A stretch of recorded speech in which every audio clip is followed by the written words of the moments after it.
नमस्कार दोस्तों, इस वीडियो में अपन रीट भर्ती से संबंधित इतिहास का टॉपिक लेंगे और उसमें सभ्यताओं के प्रश्न है। मित्रों, ये सभ्यताओं के प्रश्न आप पीछे की रीट भर्ती के पेपर्स उठा करके देख लीजिएगा। 2 या 3 प्रश्न हर एग्ज़ाम में पूछे जा रहे हैं। बहुत अच्छा टॉपिक है। सभी सभ्यताओं के, सभी विद्वानों के संपूर्ण कथन 40-50 क्वेश्चन बने हैं। पूरा वीडियो अंत तक देखिएगा। आप एक बार सभ्यताएं पढ़ने के बाद में एक बार ये वीडियो देख लेंगे तो आपको पूरा कॉन्सेप्ट क्लियर हो जाएगा, किसी प्रकार का कोई डाउट नहीं रहेगा। तो देखिए, इतिहास देख रहे हैं, वैदिक सभ्यताएं हैं, उनकी चर्चा करेंगे। किसकी?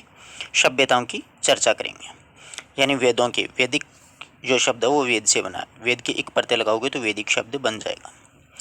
पहला प्रश्न है, देखिए, प्रारंभिक परंपराओं के आधार पर वैदिक कालीन राजनीतिक इतिहास की रूपरेखा बनाने का महत्वपूर्ण प्रयास किसने किया था? तो ये पारजिटर नाम करके एक विद्वान है, उन्होंने क्या था कि प्रारंभिक परंपराओं के आधार पर वैदिक कालीन राजनीतिक इतिहास, वेदों के काल का राजनीतिक जो इतिहास की रूपरेखा बनाने का सबसे प्रथम महत्वपूर्ण जो प्रयास है वो पारजिटर ने किया था। किसने किया था? पारजिटर ने किया था। परीक्षा में पूछे जाने योग्य कथन है। किस विद्वान ने सर्वप्रथम यह समझाया था कि समान पितृसूचक उत्पत्ति के कारण संस्कृत, यूनानी व लैटिन भाषाओं में समानता है? बहुत अच्छा प्रश्न है, परीक्षा में पूछे जाने योग्य प्रश्न है। ऐसे कथन आपको पाठ पढ़ने के बाद भी आपको समझ में नहीं आते हैं कि ऐसे प्रश्न या ऐसे कथन कहाँ से उठाए जाते हैं। तो देखो, प्रश्न को समझो। किस विद्वान ने सबसे पहले ये समझाने की कोशिश की कि समान पिता के सूचक उत्पत्ति के कारण संस्कृत, यूनानी और लैटिन भाषाओं में समानता है? ये सर विलियम्स जोन्स नाम करके एक विद्वान है, उन्होंने सबसे पहले ये समझाने की कोशिश की कि संस्कृत, यूनानी और लैटिन भाषाओं में आपस में क्या है? समानता है। बहुत अच्छा प्रश्न है, काफ़ी गहरा प्रश्न है। ऐसे कथन आपको ढूंढने से भी नहीं मिलेंगे। आगे देखो, आर्यों के भारत पर दोहरे आक्रमण संबंधी विचारधारा के अनुसार आर्यों का एक समूह है पंजाब में आकर बस गया था। दूसरा समूह है गिलगित और चित्राल के रास्ते मध्य देश में आकर के बस गया। ये विचारधारा किसने प्रतिपादित की थी? तो डॉक्टर हार्नले के द्वारा की गई थी कि आर्यों के भारत पर दोहरे आक्रमण से संबंधित एक विचारधारा थी। उसके अनुसार आर्यों का एक समूह है तो वो कहाँ पे बस गया? पंजाब में। दूसरा समूह गिलगित और चित्राल के रास्ते मध्य देश में आकर के बस गया। ये विचारधारा सबसे पहले डॉक्टर हार्नले के द्वारा दी गई थी। काफ़ी अच्छे कथन है तीनों के तीनों। आगे देखिए, किस प्रदेश को हिंद ईरानियों का मूल प्रदेश कहा जाता है? यानी कौन सा जो क्षेत्र है, कौन सा जो प्रदेश है जिसको हिंद और ईरानियों का मूल प्रदेश कहा जाता है? तो ऑक्सस एवं जेक्सारतीज नदियों का मैदानी क्षेत्र जो है वो हिंद और ईरानियों का मूल प्रदेश माना जाता है। ऑक्सस एवं जेक्सारतीज नदियों का मैदानी क्षेत्र। ऑक्सस और जेरताजी, इस शब्द को रट लो अच्छी तरीके से। काफ़ी हार्ड या कठिन शब्द है। ऐसे शब्द आने से विद्यार्थी अधिकांशतः ऐसे शब्दों को छोड़ देता है कि ऐसा प्रश्न नहीं आएगा परीक्षा में। इसी प्रकार के प्रश्न अक्सर 1-2 उठा लिए जाते हैं परीक्षाओं में। तो देखो, किस प्रदेश को हिंद और ईरानियों का मूल प्रदेश कहा गया है? हिंद और ईरानियों का मूल प्रदेश ऑक्सस एवं जेक्सारतीज नदियों का मैदानी क्षेत्र। आर्यों को एक जाति का बताने वाला प्रथम विद्वान कौन था? यानी आर्यों को एक ही जाति के हैं, यानी सारे के सारे आर्य, उनको बताने वाला पहला विद्वान मैक्स मूलर थे। कौन थे? Max Muller. अच्छा कथन है। बाद में मैक्स मूलर ने अपना मत बदल करके इसे भाषाई वर्ग में बदल दिया। बाद में ये जो कथन है वो मैक्स मूलर ने अपना मत बदल दिया और इसे भाषाई आधार पर वर्गीकरण कर दिया था मैक्स मूलर ने, परंतु सबसे पहले मैक्स मूलर ने उन्हें एक संपूर्ण जाति ही मानी थी। ध्यान रखना। ऋग्वेद का प्रसिद्ध मंडूक सूक्त किस वैदिक व्यवस्था पर प्रकाश डालता है? अच्छा कथन है। ऋग्वेद का प्रसिद्ध मंडूक सूक्त है वो किस वैदिक सभ्यता पर प्रकाश डालता है? तो शिक्षा पर। पूछा जा सकता है कि ऋग्वेद का कौन सा सूक्त है वो शिक्षा पर प्रकाश डालता है? तो मंडूक सूक्त है, उसमें शिक्षा से संबंधित प्रावधान दिया गया है। ऋग्वेद में उल्लेखित तिब्रू का क्या अर्थ है? ऋग्वेद में उल्लेखित तिब्रू शब्द है ये, उसका क्या अर्थ है? तो देखिए, तिब्रू शब्द का अर्थ है पणियों का मुखिया। तिब्रू क्या होता था? पणियों का मुखिया होता था। आगे देखिए, सभा स्थान शब्द जिसका शाब्दिक अर्थ है सभाकक्ष का स्तंभ। सभा स्थानों शब्द जिसका शाब्दिक अर्थ होता है सभाकक्ष या स्तंभ का प्रयोग वैदिक काल में किसके लिए किया गया था? किसके लिए किया गया? तो यह है पासा फेंकने वाले के लिए। किसके लिए किया गया था? पासा फेंकने वाले के लिए सभा स्थानों शब्द का प्रयोग किया गया था। वेदों में जन्य किन लोगों को कहते थे? वेदों में जन्य किन लोगों को कहा जाता था? तो जन से संबंधित जो थे उनको जन्य कहा जाता था। वेदों में जन से संबंधित लोगों को क्या कहा जाता था? जन्य कहा जाता था। ऋग्वेदिक समाज को जनजातीय समाज किसने कहा? बहुत अच्छा कथन है। ऋग्वेदिक समाज को जनजातीय समाज किसने कहा? तो रामशरण शर्मा के द्वारा कहा गया था। ऋग्वेदिक समाज को जनजातीय समाज रामशरण शर्मा के द्वारा कहा गया था। ऋग्वेद में अश्व शब्द कितनी बार उल्लेखित है? 215 बार। ऋग्वेद में अश्व शब्द कितनी बार उल्लेखित है? 215 बार उल्लेखित है। ठीक है। ऋग्वेद में मदेमसी अथवा मध्यशीर्वी कौन थे? ऋग्वेद में मदेमसी अथवा मध्यशीर्वी कौन थे? तो विवाद में पंच फैसला करने वाले मध्यस्थ कहलाते थे। यानी विवाद हो जाता था उसमें 5 पंच होते थे, उसको फैसला करवाने वाले ही मध्यस्थ या मदेमसी कहलाते थे। ध्यान रखना इस बात को। ऋग्वेद में रावी नदी को परुष्णी के अलावा अन्य किस नाम से पुकारा जाता था? ऋग्वेद में जो रावी नदी है उसे परुष्णी के अलावा किस नाम से पुकारा जाता था? परुष्णी के अलावा एक नाम था यवयवती। यवयवती, ये ध्यान में रखना। अच्छा प्रश्न है, पूछा जाने योग्य प्रश्न है कि ऋग्वेद में रावी नदी को परुष्णी के अलावा अन्य नाम है वो यवयवती नाम से भी पुकारा जाता था। रत्नाहविंशी संस्कार किस यज्ञ का अंश है?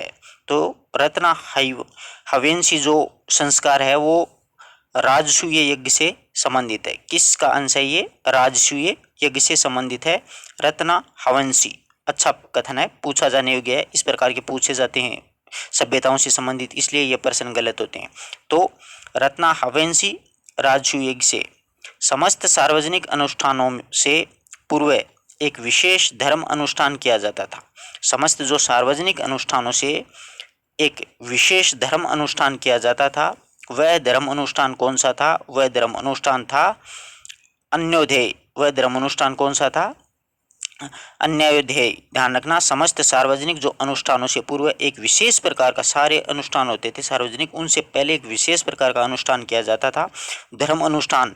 वह धर्म अनुष्ठान था अन्योध्यय। ध्यान रखना।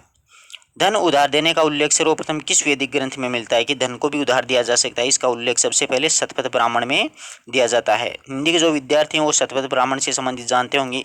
कामायनी की जो कथा है वो शतपथ ब्राह्मण से ही उठाई गई है, ये भी ध्यान में रखना। तो धन का सबसे पहले उधार देने का जो उल्लेख है वो शतपथ ब्राह्मण में ही मिलता है। राजत्व की उत्पत्ति की कथा का सर्वप्रथम उल्लेख किस ग्रंथ में? बहुत अच्छा कथन है। राजत्व की उत्पत्ति कि राजा कैसे बना था उसकी उत्पत्ति का सर्वप्रथम उल्लेख किस ग्रंथ में हुआ है? तो देखिए उसका जो उल्लेख है वो है ऐत्रेयी ब्राह्मण में। किस में है? ऐत्रेयी में। राजत्व की उत्पत्ति का उल्लेख सबसे पहले ऐत्रेयी ब्राह्मण में। उपनिषद विश्व बंधन का परित्याग करने वाले मुमुक्षु सन्यासियों के लिए निर्दिष्टित किए गए ये कथन किस विद्वान का है? अच्छा कथन है। देखिए प्रश्न को समझने की कोशिश कीजिए कि उपनिषद विश्व बंधन का परित्याग है कि उपनिषद जो है वो विश्व को बांधने का एक परित्याग करने वाले मुमुक्षु सन्यासियों के लिए निर्दिष्ट किए गए हैं। मुमुक्षु जो मोक्ष की इच्छा प्राप्त करने वाले सन्यासियों के लिए निर्दिष्टित किए गए ये कथन है ड्यूशन का। एक पाश्चात्य विद्वान है ड्यूशन, उनका एक कथन है कि उपनिषद है वो विश्व बंधन का परित्याग करने वाले मुमुक्षु सन्यासियों के लिए निर्दिष्टित किए गए हैं। ये कथन ड्यूशन का है। वैदिक साहित्य में वासुदेवाय व अंतर्भू शब्दों का प्रयोग किसके लिए हुआ है? वैदिक साहित्य में वासुदेवाय व अंतर्भू शब्दों का प्रयोग किसके लिए हुआ है? तो ये राजा के लिए इन शब्दों का प्रयोग हुआ। वासुदेव अंतर्भू ये दो शब्द हैं वो राजा के लिए प्रयोग किए जाते थे वैदिक साहित्य में। ध्यान रखना, बहुत अच्छा प्रश्न है। वैदिक साहित्य में वासुदेवाय व अंतर्भू शब्दों का प्रयोग राजा के लिए किया जाता था। ऋग्वेद में धर्मन शब्द का प्रयोग किसके लिए हुआ है? ऋग्वेद में धर्मन शब्द का प्रयोग किसके लिए हुआ है? तो धर्मन यानी विधि के लिए हुआ है, कानून के लिए हुआ है धर्मन शब्द का प्रयोग। क्या है कि प्राचीन काल में कानून जो था वो धर्म पर आधारित ही था, तो ये धर्मन शब्द है वो विधि के लिए हुआ है, विधि का विधान। ऋग्वेद काल में अंति अनति शब्द का प्रयोग किसके लिए हुआ है? ऋग्वेद में अनति शब्द का प्रयोग किसके लिए हुआ है? अनति ऋग्वेद में सभा को कहा जाता था। किसको कहा जाता था? सभा को कहा जाता था। ध्यान रखिएगा, अनति शब्द है वो किसके लिए आया है? सभा के लिए आया है। राजा एक राष्ट्र एक दूसरे की हितैषी हों जैसे माता और पुत्र, यह उल्लेख कहाँ मिलता है? बहुत अच्छा प्रश्न है। राजा एवं राष्ट्र एक दूसरे के हितैषी, राजा और राष्ट्र होते हैं वो एक दूसरे के हितैषी, जिस प्रकार माता और पुत्र का यह उल्लेख कहाँ पर मिलता है? तो ये शतपथ ब्राह्मण में ही मिलता है कि राजा एवं राष्ट्र एक दूसरे की हितैषी हों, जिस प्रकार से जैसे माता और पुत्र हैं उसी प्रकार माता और पुत्र जैसे हितैषी होते हैं उसी प्रकार राजा और राष्ट्र भी एक दूसरे के हितैषी हों, ऐसा उल्लेख शतपथ ब्राह्मण में मिलता है। बहुत अच्छा कथन है मित्रों, बहुत ही महत्वपूर्ण प्रश्न है। वैदिक काल में 12 रत्नों का उल्लेख किस ग्रंथ में मिलता है? वैदिक काल में 12 रत्नों का उल्लेख किस ग्रंथ में मिलता है? तो ये काठक संहिता में मिलता है। वैदिक साहित्य में संहिताएं भी चलती थी, तो 12 रत्निकों का उल्लेख है वो काठक संहिता में मिलता है। सहापित कौन था? सत्हापित कौन था? सत्हापित ऋग्वेद काल में उल्लेखित एक मुख्य न्यायाधीश होता था ना, उसको सत्हापित कहा जाता था। किसको कहा जाता था? मुख्य न्यायाधीश को। ध्यान रखना, सत्हापित किसे कहा जाता था? ऋग्वेद में उल्लेखित मुख्य न्यायाधीश को। बहुत अच्छा प्रश्न पूछे जाने योग्य प्रश्न है। कथन है कि ऋग्वेद काल में मुख्य न्यायाधीश को क्या कहा जाता था? तो सत्हापित कहा जाता था। क्या कहा जाता था? सत्हापित मुख्य न्यायाधीश को कहा जाता था। ऋग्वेद में कितने प्रकार के विवाहों का उल्लेख मिलता है? बहुत अच्छा प्रश्न है। ऋग्वेद में कितने प्रकार के विवाहों का उल्लेख मिलता है? तो 3 प्रकार के विवाहों का उल्लेख मिलता है। पहला है प्रजापत्य, क्षात्र, राक्षस और स्वयंवर। ठीक है, 3 प्रकार के। ऋग्वेद में कितने प्रकार के विवाहों का उल्लेख मिलता है? तो 3 का, प्रजापत्य है, क्षात्र, राक्षस और स्वयंवर। इक्ष्वाकु वंश का संस्थापक कौन था? इक्ष्वाकु वंश का संस्थापक मनु व्यवस्थे के ज्येष्ठ पुत्र इक्ष्वाकु ने अयोध्या पर अधिकार करके सूर्यवंश की स्थापना की थी। बहुत अच्छा प्रश्न है मित्रों। इक्ष्वाकु वंश का संस्थापक व्यवस्थे के ज्येष्ठ पुत्र इक्ष्वाकु ने अयोध्या पर अधिकार करके किसकी स्थापना की? सूर्यवंश की स्थापना की थी। तो इक्ष्वाकु वंश का संस्थापक व्यवस्थे का ज्येष्ठ पुत्र इक्ष्वाकु था। सोहम नामक महाकाव्य किस उपनिषद से लिया गया है? महावाक्य सोहम नामक, आई एम दैट, सोहम नामक महावाक्य किस उपनिषद से लिया गया है? बहुत अच्छा प्रश्न है। सोहम नामक महावाक्य, तो ये इस उपनिषद से लिया गया है। किससे लिया गया है? ईश उपनिषद से लिया गया है। सोहम नामक महावाक्य ईश उपनिषद से लिया गया है। महाभारत में महिलाओं के लिए एक पति प्रथा की शुरुआत किसने की थी? बहुत अच्छा प्रश्न है। महाभारत में महिलाओं के लिए कि महिलाओं के एक ही पति होगा, इसकी शुरुआत है वो श्वेत केतु के द्वारा की गई थी। किसके द्वारा की गई थी? श्वेत केतु के द्वारा महिलाओं के लिए एक ही पति की प्रथा है उसकी शुरुआत की गई थी। श्वेत केतु, ध्यान रखना, श्वेत केतु उद्दालक ऋषि के पुत्र और आरुणि ऋषि के पौत्र थे। श्वेत केतु कौन थे? उद्दालक ऋषि के तो पुत्र थे और आरुणि जो था उनके पौत्र थे। छंदो उपनिषद में श्वेत केतु और उद्दालक ऋषि के मध्य ब्रह्म और आत्मा की अभिन्नता पर संवाद और तत्त्वसी नामक एक महावाक्य भी है। तत्त्वसी। अब देखिए चारों महावाक्य एक साथ लेते हैं। एदत एदत वाय तत्, एदत वाय तत् नामक महावाक्य किस उपनिषद से लिया गया? ये कठ उपनिषद से लिया गया है। एदत वाय तत् ये महावाक्य कठ उपनिषद से लिया गया है। अब देखो नोट, 4 महावाक्यों के अलावा 4 भी महावाक्य माने जाते हैं। अब देखो कौन सा है? सोहम अपने पीछे पढ़ा था, इस उपनिषद से लिया गया है। एकम एवाद्वितीयम ब्रह्म, एकम एवाद्वितीयम ब्रह्म छंदो उपनिषद से लिया गया है। सर्वखलिदम ब्रह्म छंदो उपनिषद से लिया गया है। एतत् वाय तत् कठ उपनिषद से लिया गया। इन चारों को अच्छी तरह से रट लीजिए, आप लिख लीजिए, आपको नहीं मिलेंगे ऐसे शब्द, तो ध्यान रखिएगा। इनमें से 100% एग्जाम्स में पूछ लिया जाता है। तो सोहम इस उपनिषद से लिया गया है। एकम एवाद्वितीयम ये छंदो उपनिषद से लिया गया है। सर्वम कलिदम ब्रह्म ये छंदोपनिषद से लिया गया है। एतत् व एतत् ये कठ उपनिषद से लिया गया है। ये चार महावाक्य हैं। इन चारों को रट लीजिए, रटना पड़ेगा और कोई ऑप्शन नहीं है आपको। इसमें कोई समझाने वाली बात नहीं है कि कैसे क्या कैसे लिया गया है, क्यों लिया गया है। ये चारों उपवाक्य हैं, ये किस उपनिषद से लिए गए हैं, यही पूछा जाता है अक्सर परीक्षाओं में। अगला देखिए, पांचाल किन दो जनों से मिलकर बना है, यानी किन दो अक्षत्रों से मिलकर के बना है। तो तुवर्स और क्रीवी पांचाल है वो तुवर्स और क्रीवी से मिलकर बना है, ठीक है ना। पांचाल तुवर्स और क्रीवी से। चित्रित धूसर मर्दुभांड का संबंध किससे है। चित्रित धूसर मर्दुभांड, मिट्टी के जो बर्तन है वो चित्रित हैं, जिसमें चित्र बनाए गए, उसका संबंध किससे है। तो उसका संबंध है उत्तर वैदिक काल से है। चित्रित धूसर मर्दुभांड का सर्वप्रथम प्रयोग ताम्रपाषाण लोगों ने किया था। सबसे पहले चित्रित धूसर मर्दुभांड है, उनका प्रयोग ताम्रपाषाण लोगों के द्वारा किया गया था। महाभारतकालीन स्थलों की पहचान चित्रित धूसर मर्दुभांडों से ही की जाती है। महाभारतकालीन जो स्थान थे उनकी जो पहचान है वो चित्रित धूसर मर्दुभांडों यानी मिट्टी के बर्तनों से ही की जाती है कि ये महाभारत का समय के हैं। जबकि गेरिक मर्दुभांड हड़प्पा सभ्यता से तथा काले एवं लाल मर्दुभांड हैं वो वैदिक सभ्यता से संबंधित हैं। 3-4 बात एक ही साथ ही हैं। पहली बात को समझने की कोशिश करो। चित्रित धूसर मर्दुभांडों का सर्वप्रथम प्रयोग ताम्रपाषाण लोगों के द्वारा किया गया था। जो कि महाभारतकालीन स्थलों की पहचान होती है वो चित्रित धूसर मर्दुभांडों से ही की जाती है। दूसरी, गेरिक मर्दुभांडों का प्रयोग किस सभ्यता के द्वारा, हड़प्पा सभ्यता के द्वारा किया जाता है। ये पूछा जा सकता है कि गेरिक मर्दुभांडों का प्रयोग किस सभ्यता के लोगों ने किया था। तो हड़प्पा सभ्यता के लोगों के द्वारा किया था। काले और लाल मर्दुभांड हैं उनको वैदिक कालीन यानी ऋग्वेद कालीन जो सभ्यता है उससे संबंधित है। काले एवं लाल मर्दुभांड है वो ऋग्वेद काल से संबंधित माने जाते हैं। तीनों ही बातों को नोट कर लीजिए, अच्छे प्रश्न है। सांख्य योग का परिचय किन उपनिषदों में मिलता है। सांख्य योग का परिचय ये कठ, मंडूक और श्वेत उपनिषद में मिलता है। ये उपनिषदें कठ है, मंडूक और श्वेताश्वर उपनिषद में इन सांख्य योग का परिचय है वो मिलता है, सांख्य दर्शन का, ठीक है। नेक्स्ट देखिए,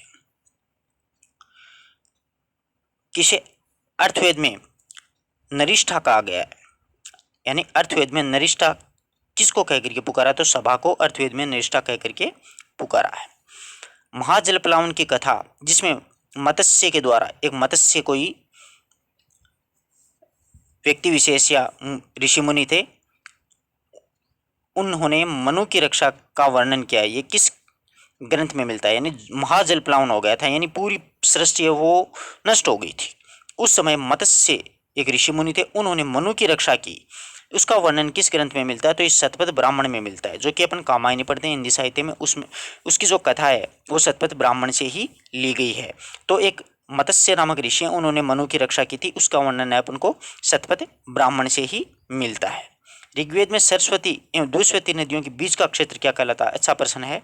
ऋग्वेद काल में सरस्वती और द्विस्वती नदियां हैं, उसमें के बीच का जो क्षेत्र है उसको क्या कहा जाता है। तो ब्रह्मवर्त कहा जाता है। सरस्वती और द्विस्वती नदियों के बीच का क्षेत्र क्या कहलाता था। ब्रह्मवर्त कहलाता था। पुराने जमाने में भारत का नाम भी कहीं कहीं पर आर्यवर्त या ब्रह्मवर्त देखने को मिलता है। तो ऋग्वेद में सरस्वती और द्विस्वती नदियों के बीच का क्षेत्र क्या कहलाता था। ब्रह्मवर्त कहलाता था। जाति और वर्ण व्यवस्था का कटाक्ष किस उपनिषद में किया गया। जाति और वर्ण व्यवस्था का कटाक्ष है वो किस उपनिषद में किया गया है। तो जाति और वर्ण व्यवस्था पर कटाक्ष है वो छंदो उपनिषद में किया गया है। क्या छंदोग्य उपनिषद में किया गया है जाति और वर्ण व्यवस्था पर कटाक्ष। छंदोग्य उपनिषद में जाबाला नामक एक कुमारी माँ के पुत्र सत्यकाम, जाबाला और गौतम ऋषि के बीच में एक संवाद होता है। ऋग्वेद उपनिषद में जाबाला नामक एक कुमारी माँ थी, उसके पुत्र सत्यकाम और सत्यकाम जाबाला और गौतम ऋषि के बीच में बातचीत होती है, संवाद होता है। इसमें जाति व्यवस्था पर कटाक्ष करते हुए जाति की परिभाषा को सही अर्थ बताया, जाति की परिभाषा का सही अर्थ बताया है और कहा गया है कि सत्य के प्रति हमारी निष्ठा और कटिबद्धता ही हमें ब्राह्मण मानती है। कि सत्य के प्रति हमारी निष्ठा होनी चाहिए और प्रतिबद्धता होनी चाहिए, वही हमें ब्राह्मण मानती है। ब्राह्मण वह है जिसका आचरण श्रेष्ठ है। ब्राह्मण किसे कहा गया है, जिसका आचरण श्रेष्ठ होगा वही क्या कहलाएंगे, ब्राह्मण कहलाएंगे। ये बात है। जाति व्यवस्था और वर्ण व्यवस्था पर कटाक्ष जो है वो छंदो उपनिषद में किया गया है, जिसमें जाबाला नामक कुमारी माँ के पुत्र सत्यकाम जाबाला और गौतम ऋषि के मध्य ये संवाद दोनों की बातचीतें हैं, वो है छंदोग्य उपनिषद, ध्यान रखना। अगला देखिए, किस वेद में आहुति बलि संबंधी सूत्र समाहित हैं, तो ये यजुर्वेद में है। आहुति यानी बलि देने से संबंधित जो सूत्र हैं वो किसमें है? यजुर्वेद में है। वैदिक काल में कोई नियमित भूमिकर क्यों नहीं था? वैदिक काल में कोई नियमित भूमिकर क्यों नहीं था? क्योंकि लोग एक स्थान पर स्थायी रूप से नहीं बसे हुए थे। तो वैदिक काल में नियमित रूप से भूमिका कर नहीं लिया जाता था। इसके पीछे रीज़न यही था कि वो एक जगह टिक कर नहीं बसते थे, यानी अपना स्थान बदलते रहते थे। यही मुख्य कारण था। बहुत ही अच्छे प्रश्न है मित्रों। ऐसे प्रश्न आपको किसी गाइड्स वगैरह में नहीं मिलेंगे। कौन सा ग्रंथ भारतीय गणित का प्राचीनतम साक्ष्य माना जाता है? बहुत अच्छा प्रश्न है। कौन सा ग्रंथ भारतीय गणित का प्राचीनतम साक्ष्य माना जाता है? तो साल्व्य सूत्र है। कौन सा सूत्र है? साल्व्य सूत्र। इसका प्रतिपादक बोधायन के द्वारा किया गया था, यानी किसके द्वारा लिखा गया था? साल्व्य सूत्र बोधायन के द्वारा लिखा गया था। भगवान दास गिडवानी ने कि उस पुस्तक का नाम बताइए, यानी भगवान दास गिडवानी की उस पुस्तक का नाम बताइए जिसमें उन्होंने आर्यों का मूल निवास स्थान भारत माना है। यह भगवान दास गिडवानी एक विद्वान है। उनके एक पुस्तक का नाम बताना है जिसमें आर्यों का मूल स्थान भारत माना है, तो वह है रिटर्न ऑफ द आर्यंस। क्या नाम है पुस्तक का? Return of the Aryans. कि वापस ये भारत के ही हैं, मूल रूप से आर्य जो हैं वो भारत के ही हैं, तो रिटर्न ऑफ द आर्यंस ध्यान रखना अच्छा है। वैदिक काल में समिति के सभापति को क्या कहा गया? वैदिक काल में समिति के सभापति को ईशान कहा गया है। क्या कहा गया है? समिति के सभापति को ईशान। ऋग्वेद काल में राजा का पद आनुवंशिक हो चुका था। ऋग्वेद काल था, उसमें राजा का पद आनुवंशिक। आनुवंशिक का मतलब समझते हो? जैसे मतलब आज मैं राजा हूँ, उसके बाद में मेरे चले जाने के बाद में मेरा बेटा, बेटे के चले जाने के बाद में पोता है, इस प्रकार से उसको वो एक आनुवंशिक पद हो गया था। किंतु राजा को असीमित अधिकार नहीं था, यानी असीमित अधिकार नहीं थे राजा को। सीमित समिति के द्वारा राजा को चुनने का उल्लेख मिलते हैं, यानी एक समिति होती थी उसके द्वारा राजा चुनने का एक उल्लेख है वो मिलता था। उसको असीमित अधिकार नहीं थे पूरे राजा को, परंतु एक आनुवंशिक तो ये हो चुका था। ठीक है, ध्यान रखना इस बात का भी।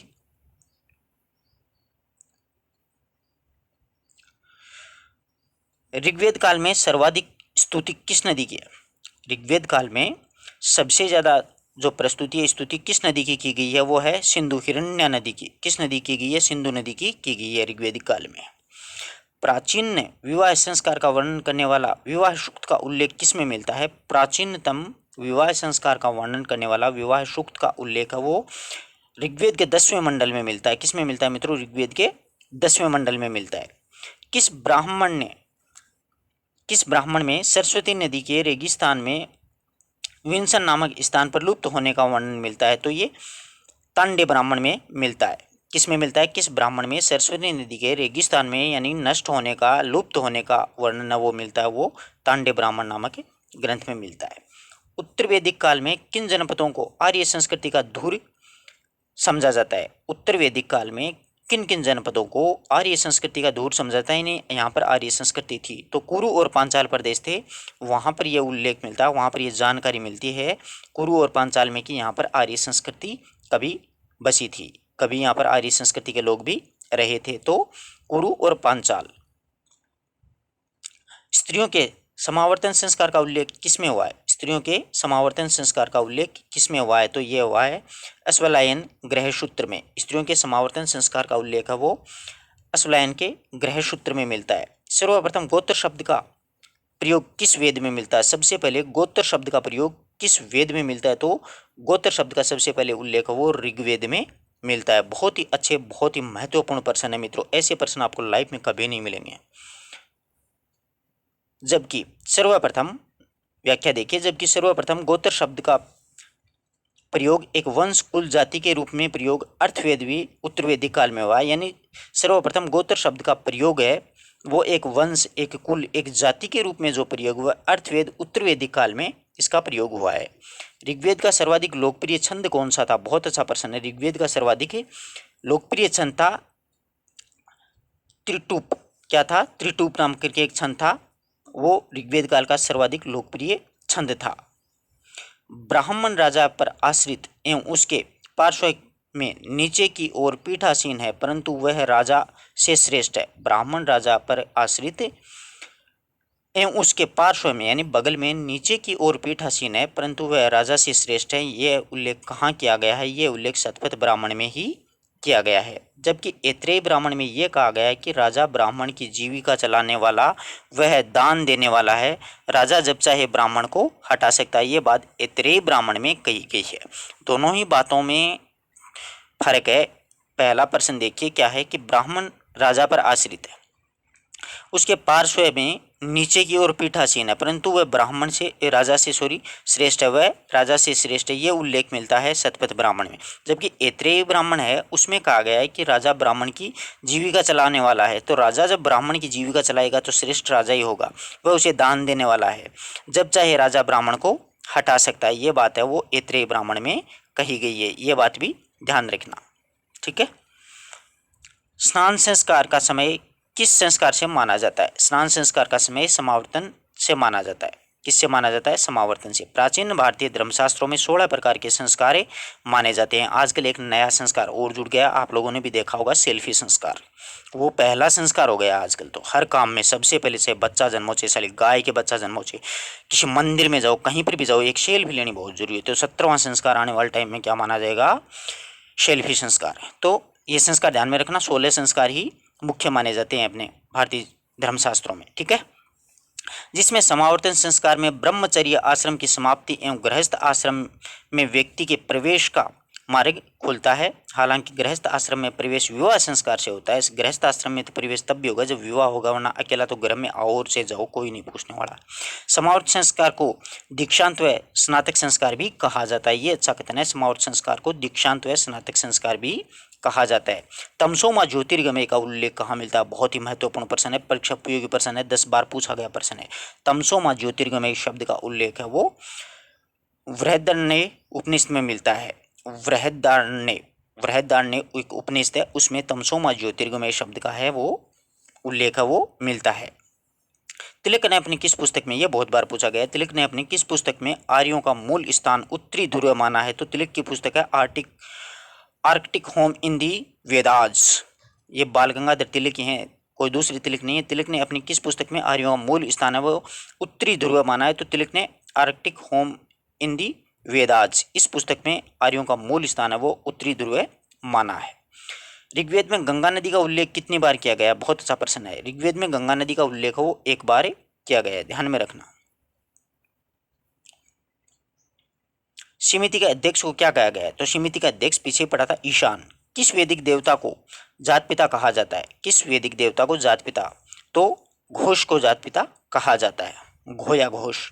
वैदिक काल में सबसे प्रतिष्ठित शिल्पी कौन था? तक्षण या बढ़ई। सबसे प्रतिष्ठित शिल्पी था वो कौन था? तक्षण या बढ़ई। वैदिक देवताओं का पुरोहित कौन था? बृहस्पति। वैदिक देवताओं का पुरोहित है वो बृहस्पति थे। राज्य के अधिकारी रत्निन किस यज्ञ से संबंधित हैं? तो ये राजसी युग से, अपने पीछे पड़ा था रत्निन है वो राजसी युग से संबंधित है। वैदिक राष्ट्रीय गीत का उल्लेख किस वेद में मिलता है? वैदिक काल में राष्ट्रीय गीत था उसका उल्लेख है वो अर्थवेद में यानी पृथ्वी सूक्त में मिलता है। कि ऋग्वेद में भी एक राष्ट्रीय गीत था अर्थवेद के पृथ्वी सूक्त में। वैदिक काल में कर संग्रहण करने वाला अधिकारी यानी वित्त मंत्री कौन था? तो ये भागदूद। उसको वित्त मंत्री को क्या कहा जाता था? भागदूद कहा जाता था। अधिक अन्न उत्पन्न करना चाहिए, यह उल्लेख किस उपनिषद में है? यह है तैत्तिरीय उपनिषद में है कि अधिक अन्न उत्पन्न करना चाहिए, यह उल्लेख तैत्तिरीय उपनिषद में मिलता है। संतान उत्पत्ति संबंधित किस ऋण से है? ये पितृ ऋण होता है। संतान उत्पन्न से संबंधित कौन सा ऋण होता है? ये पितृ ऋण होता है, ठीक है। गर्भवती स्त्री को अमंगलकारी शक्तियों से बचाने के लिए कौन सा संस्कार किया जाता है? बहुत अच्छा प्रश्न है ये।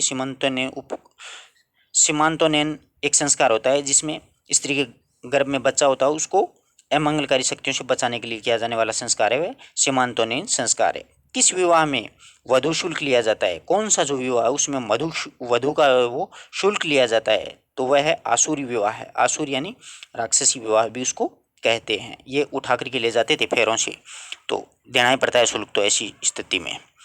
आयुर्वेद जीवन का विज्ञान का उल्लेख सर्वप्रथम कहाँ मिलता है? ये अर्थवेद में। आयुर्वेद जीवन का विज्ञान है, ये उल्लेख सबसे पहले कहाँ मिलता है? ये अर्थवेद में मिलता है। मित्रों बहुत ही शानदार प्रश्न है। ये प्रश्न ऐसे वैसे प्रश्न नहीं है, निर्मल जी आर्य के द्वारा बनाए गए प्रश्न हैं और वो आप सभी जानते होंगे। निर्मल जी आर्य हिस्ट्री के प्रकांड विद्वान हैं उनकी तो जितनी तारीफ की जाए वो कम ही कम है। तो ऐसे प्रश्न आपको कहीं पर भी मिलेंगे नहीं, बहुत ही शानदार है। इनसे बाहर आपके वैदिक सभ्यता से संबंधित एक भी प्रश्न चला जाए तो वादा करता हूँ आपसे, एक बार आप वैदिक टॉपिक पढ़ लीजिए ये सभ्यताओं का, और फिर इन प्रश्नों को सोल्व कीजिए, आपको बड़ा आनंद आएगा। मिलते हैं एक नए वीडियो नए टॉपिक के साथ, तब तक के लिए नमस्कार दोस्तों।